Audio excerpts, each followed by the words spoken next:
Revelation chapter 13. The major section, the cosmic conflict between Christ and Satan, which commenced in Revelation chapter 12 verse 1, continues. Summary of chapter 13. At this time John saw two beasts. The first one rose out of the sea, with 10 horns and 7 heads, with 10 diadems on its horns, and blasphemous names on its heads. On one of the heads it had a mortal wound that had been healed. He had been given great power and authority from the dragon, and the whole earth followed him and worshipped the dragon because of this. This beast was allowed to use this authority for 42 months. During this period God's name was blasphemed, and the saints were persecuted. The second beast had come out of the earth, and it had 2 horns like a lamb, but spoke like a dragon. It also had the same authority as the first beast, and led the people of the earth to worship the first beast. This beast performed many great signs by which he deceived the people of the earth, and forced all to be marked on their right hand or forehead with the mark of the beast. The number of its name is 666, so that no one could buy or sell unless they had this mark. This beast is known as the false prophet. Personal comment. In many translations, chapter 12 verse 18 forms part of chapter 13 verse 1, and therefore the new section is reflected as part of this chapter. In others, it forms part of chapter 12 verse 17, as will be commented on shortly. New section. Revelation chapter 12 verse 18 to chapter 13 verse 10. The first beast. As the dragon stands on the seashore, a beast emerges from the sea. This beast is sometimes identified with the Antichrist. Children, it is the last hour.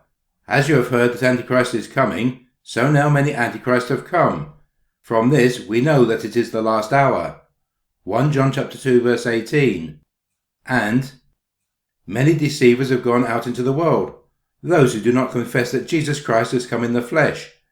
Any such person is the deceiver and the Antichrist. 2 John verse 7. Or the man of lawlessness described by Paul in 2 Thessalonians chapter 2 verses 3 to 12. Its blasphemous words and demand for worship reinforce the connections between the predictions of a final future opponent to Christ's reign. Yet the imagery of Daniel chapter 7 that appears in the description of the beast shows that it represents not only a future individual, but also present world powers that wage Satan's war against the Lamb and his church.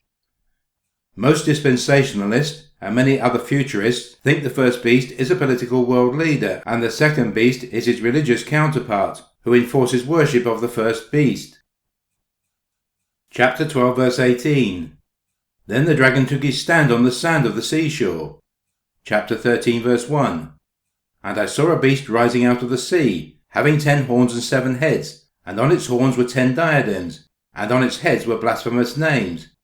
And the beast that I saw was like a leopard, its feet were like a bear's, and its mouth like a lion's mouth. And the dragon gave it his power, and his throne, and great authority. Then the dragon took his stand on the sand of the seashore. Some older translations state, and I stood upon the sand of the sea, and saw a great beast rise up out of the sea. Verse 1a KJV, indicating that it was John who watched the scene unfolding. This has come about from later Greek manuscripts that have a stathen or I stood, whereas the better and older manuscripts have a stathe or he stood, which clearly identifies it as the dragon who observes the beast rising out of the sea. However, those who choose to include this statement as part of chapter 12 verse 17 see it as the dragon making the stand against the church. And I saw returns attention to John being an eyewitness to what was taking place before him, just as he had frequently used in chapters 4 to 10.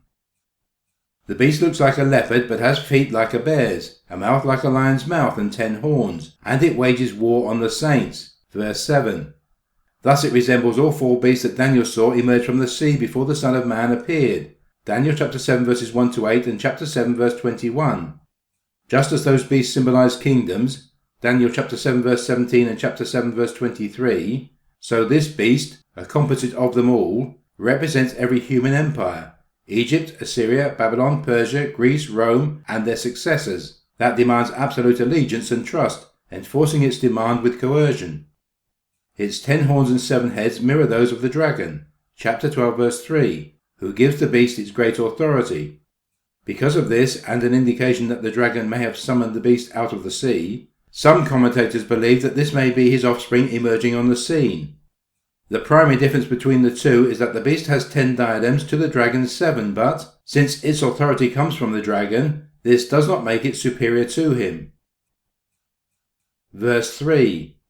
One of its heads seemed to have received a death blow, but its mortal wound had been healed. In amazement, the whole earth followed the beast. One of its heads seemed to have received a death blow, but its mortal wound had been healed. It appears that the beast has the battle scars from the ancient promise of God. He will strike your head, and you will strike his heel. Genesis chapter 3 verse 15b. Literally, it appeared as slain to death. The beast falsely imitates the lamb, standing as though it had been slain. Chapter 5 verse 6.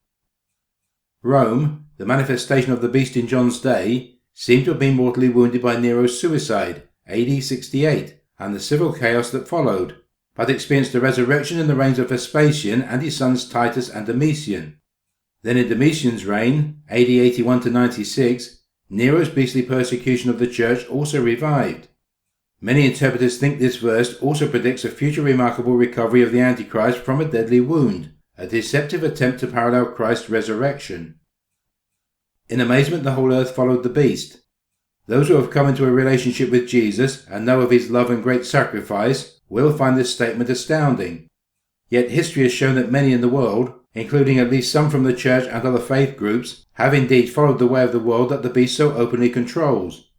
However, verse 8 would actually show that the whole earth does not include those who are written in the book of life. Verse 4. They worship the dragon, for he has given his authority to the beast. And they worship the beast, saying, Who is like the beast, and who can fight against it? Both the dragon and the beast are worshipped. The first is the deceiver of the whole world, chapter 12 verse 9b, whereas the other one has been given authority to carry out this great deceit. Who is like the beast, and who can fight against it? The worshipper's question copies Israel's praise of the Lord after the Exodus. Who is like you, O Lord, among the gods? Who is like you, majestic in holiness, awesome in splendor, doing wonders? Exodus chapter 15 verse 11, reinforcing the beast's arrogant claim to divine honors. It also mirrors the acclamation often given to Caesar as he entered cities. Verse 5. The beast was given a mouth uttering haughty and blasphemous words, and it was allowed to exercise authority for 42 months. Was given a mouth, was allowed to exercise authority. This is similar to the opening verses of chapter 9, where the star was given the key to the abyss and the locust given authority to sting.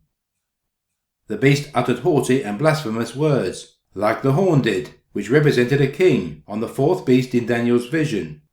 Refer to Daniel chapter 7 verse 20 and chapter 7 verse 25. 42 months is the same period attributed to the nation's trampling over the holy city. Chapter 11 verses 1 to 2. It is half of a sabbatical year cycle, symbolizing the brevity of the church's suffering, which lasts until Christ returns. Many futurists think this is the second half of the Great Tribulation. Verse 6. It opened its mouth to utter blasphemies against God, blaspheming his name and his dwelling, that is, those who dwell in heaven. Those who dwell in heaven are the angels who faithfully serve God and are the spiritual counterpart of the church on earth. By using its mouth to utter blasphemies against God to these angels, the beast is engaged in an act of spiritual warfare against them, just as he is with the church in verse 7. The identification of God's dwelling with those who dwell in heaven confirms that the measured sanctuary, chapter 11 verse 1, symbolizes the worshippers in it. Likewise, the holy city is the Lamb's church bride, chapter 21 verse 2, also indicated by Paul. In him the whole structure is joined together and grows into a holy temple in the Lord, in whom you also are built together spiritually into a dwelling place for God. Ephesians chapter 2 verse 22. And, husbands, love your wives, just as Christ loved the church and gave himself up for her, in order to make her holy by cleansing her with the washing of water by the word, so as to present the church to himself in splendor, without spot or wrinkle or anything of the kind. Yes, so that she may be holy and without blemish. Ephesians chapter 5 verses 25 to 27. It is Jesus' earnest desire that the church be with him in his glory. Father, I desire that those also, whom you have given me, may be with me where I am, to see my glory. which you have given me because you loved me before the foundation of the world. John chapter 17 verse 24. Verse 7. Also, it was allowed to make war on the saints and to conquer them. It was given authority over every tribe and people and language and nation, and all the inhabitants of the earth will worship it, everyone whose name has not been written from the foundation of the world in the book of life of the Lamb that was slaughtered. To make war on the saints and to conquer them. The martyrdom of believers seems to be their defeat, but their death-defying faithfulness conquers the dragon and the beast. Chapter 12 verse 11 and chapter 15 verse 2. It was given authority over every tribe and people and language and nation, and all the inhabitants of the earth will worship it. Again, there are some who believe that it was given authority by God, while others believe the authority came from Satan, who was deluded about his own level of authority, which he claimed while testing Jesus in the wilderness. And the devil said to him, "To you I will give their glory and all this authority, for it has been given over to me, and I give it to anyone I please." Luke chapter 4 verse 6. Written from the foundation of the world in the book of life of the Lamb that was slaughtered. Before creation and by grace alone, God chose individuals to be redeemed by Christ's death. Refer to Ephesians chapter 1 verses 4 to 14 and the comments on Ephesians chapter 1 verse 11. God's registry of life appears in Exodus chapter 32 verses 32 to 33, Daniel chapter 12 verse 1, Luke chapter 10 verse 20, Revelation chapter 3 verse 5, chapter 17 verse 8, and chapter 20 verse 15. Those not enrolled in the Lamb's book of life blindly worship the beast and will be cast with it into the lake of fire. The parallel expression in chapter 17 verse 8 indicates that from the foundation of the world is best taken to modify written rather than slaughtered, as in some translations. Verse 9. Let anyone who has an ear listen. If you are taken captive, into captivity you go. If you kill with the sword you must be killed. Here is a call for the endurance and faith of the saints. Let anyone who has an ear listen is reminiscent to the call to the 7 churches in chapters 2 to 3, e.g., let anyone who has an ear listen to what the Spirit is saying to the churches. Revelation chapter 2 verse 7a. Because captivity and sword are God's ordained route to victory for his saints, they must practice endurance and maintain their faith. Perseverance is the major theme in Revelation. The appeal in verse 10 is based on Jeremiah chapter 15 verse 2. It contradicts those who claim that the book of Revelation is about war, violence and insurrection, i.e., if you kill with the sword you must be killed. John makes it quite clear that it is none of these things, but instead a call for the endurance and faith of the saints. And we want each one of you to show the same diligence, so as to realize the full assurance of hope to the very end, so that you may not become sluggish, but imitators of those who through faith and patience inherit the promises. Hebrews chapter 6 verses 11 to 12. The burning question in the minds of John's readers must have been, if all these terrible things are going to happen in the world, what should be our response? The answer to this text, and of the whole book of Revelation, is that the response of the Christians must be one of non-resistance and non-retaliation. First, because armed resistance will be futile in any case, and second, and more importantly, because God and the Lamb have already guaranteed them victory. Those who overcome do so not with the sword, but with the blood of the Lamb and the word of their testimony. Chapter 12 verse 11. For the present, John is saying until the beast's 42 months are up, verse 5, those destined for imprisonment will go to prison, and those destined for death will be killed. The sole responsibility of Christians is to be faithful and to wait out the storm. God and the Lamb will intervene in due time. John's point is not unlike that of Paul. Beloved, never avenge yourselves, but leave room for the wrath of God. For it is written, Vengeance is mine, I will repay, says the Lord. No, if your enemies are hungry, feed them. If they are thirsty, give them something to drink, for by doing this you will heap burning coals on their heads. Do not be overcome by evil, but overcome evil with good. Romans chapter 12 verses 19 to 21. New section. Revelation chapter 13 verses 11 to 18. The second beast. A second beast rose out of the earth to enlist worshippers for the first beast through lying words and miracles. Later called the false prophet, chapter 16 verse 13 and chapter 19 verse 20, this beast wields power through deceptive words. In John's day, the imperial cult in Asia fostered worship of the empire and the emperor as the divine saviour and lawgiver. The abuse of religious devotion to manipulate thoughtless allegiance to the state is an ageless phenomenon.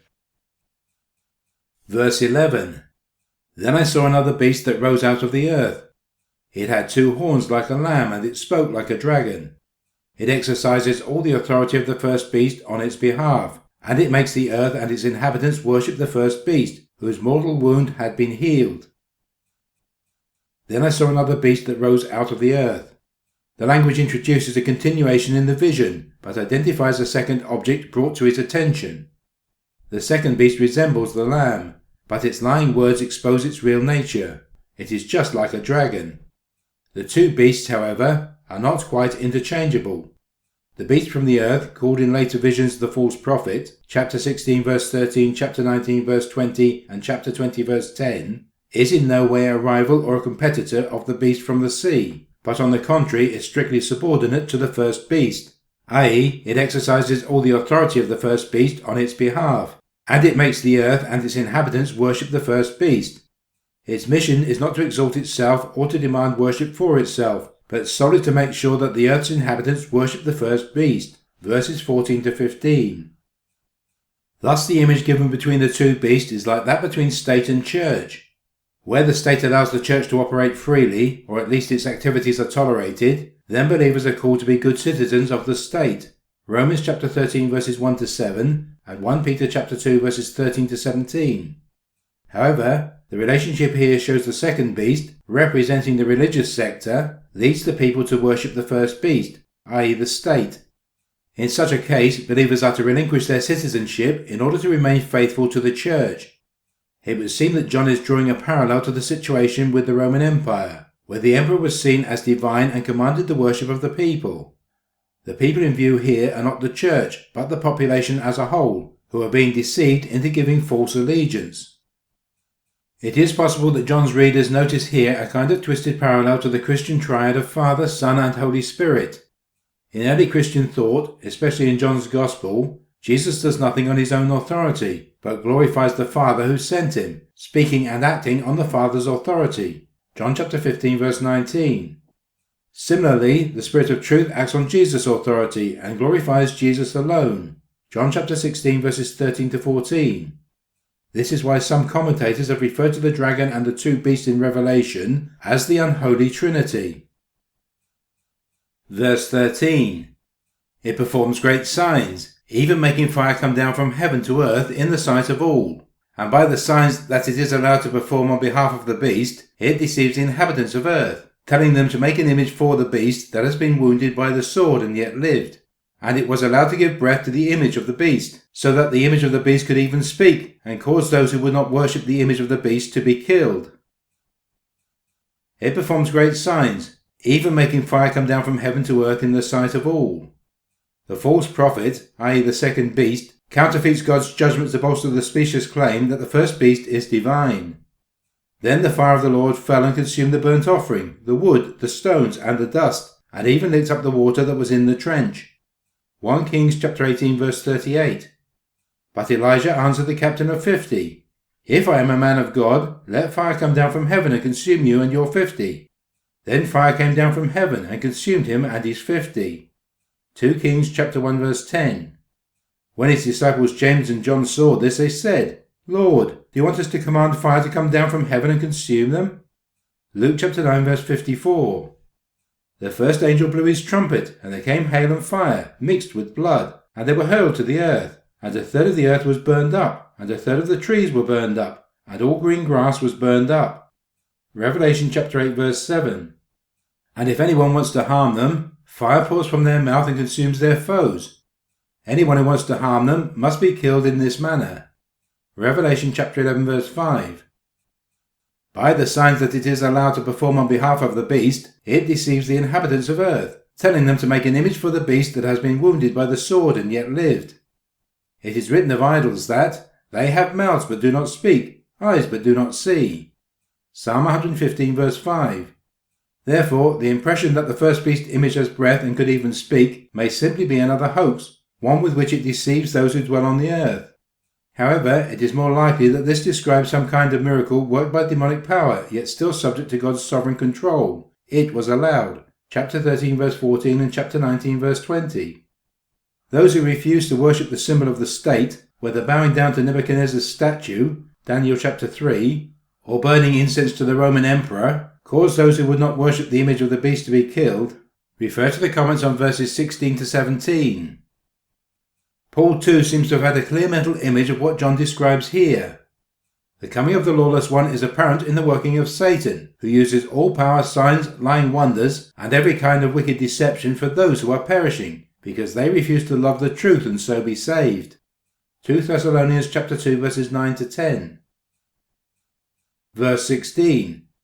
Also it causes all, both small and great, both rich and poor, both free and slave, to be marked on the right hand or the forehead, so that no one can buy or sell who does not have the mark, that is, the name of the beast or the number of its name. Small and great, rich and poor, free and slave. There will be no favoritism or deference shown to social status. The beast can show no mercy, for it does not share in the grace and love of God. Marked on the right hand or the forehead. The Israelites bore God's law on their hands and foreheads to signify his authority over their deeds and thoughts. Keep these words that I am commanding you today in your heart. Recite them to your children and talk about them when you are at home and when you are away, when you lie down and when you rise. Bind them as a sign on your hand. Fix them as an emblem on your forehead. Deuteronomy chapter 6 verses 6 to 8. Neither the beast mark nor the seal of God on believers' foreheads, Exodus chapter 28 verses 36 to 38, Ezekiel chapter 9 verse 4, Revelation chapter 7 verse 3 and chapter 14 verse 1, have to be understood as physical features, although they may be that. Both symbolize the spiritual control of heart allegiance and behavior, either by the beast or by the lamb, but God's seal secures safety. According to early church tradition, residents and visitors to the city of Hierapolis had to pass through the Domitian Gate and then swear allegiance to the emperor as their sovereign lord. When the apostle Philip arrived, he refused to do so, stating that Jesus was the only lord that he was bound to. He was subsequently forced to watch his wife and children being slaughtered, and was then crucified for his faithfulness to Christ. There is an image of Philip's tomb in Hierapolis, so that no one can buy or sell who does not have the mark, that is, the name of the beast or the number of its name. It was this identifying mark of allegiance that would allow people not just to engage in commerce, but to buy the basic staples of life. This is what is meant by the statement, "Cause those who would not worship the image of the beast to be killed." Verse 15. Verse 18. This calls for wisdom. Let anyone with understanding calculate the number of the beast, for it is the number of a person. Its number is 666. This calls for wisdom. The believer's responsibility is not to know everything in advance, but to be faithful no matter whether the threat comes from the final Antichrist figure itself or from one of its many predecessors. As stated in the section Introduction, John had written in an earlier letter, "Children, it is the last hour. As you have heard that Antichrist is coming, so now many Antichrists have come. From this we know that it is the last hour." 1 John chapter 2 verse 18. It is every bit as vital for Christians to resist the many as the one. The number of the beast, which is 666 or 666, may symbolize creaturely deficiency as the number of a man, in contrast to divine completeness, symbolized by 7. The invitation of one with understanding to calculate the number, however, suggests the use of gematria, an ancient code using the numerical values of letters. Both beast and Nero Caesar, written in Hebrew characters, add up to 666, although these are poor transliterations. However, many interpreters expect a future greater fulfillment in a world ruler who is violently opposed to God and his people. Therefore, there are many scholars who are prepared to take this statement of John to be relevant in the ancient past, as he took this opportunity to make a political statement against his own and the church's oppressors. Nero is seen by this group of scholars as being the beast's head that was mortally wounded, verse 3. Perhaps a better way of interpreting the number 666 is not to use it as a way of identifying the beast, but of characterizing him, for it dramatizes him as evil. However, it should also be recognized that John does clearly state that it is the number of a person. For most readers, it would seem better to take John's vision as symbolic rather than literal. Otherwise, there is a danger of over-analysis of what was seen and what will actually occur when the time of the end does come. The book of Revelation chapter 13 ends.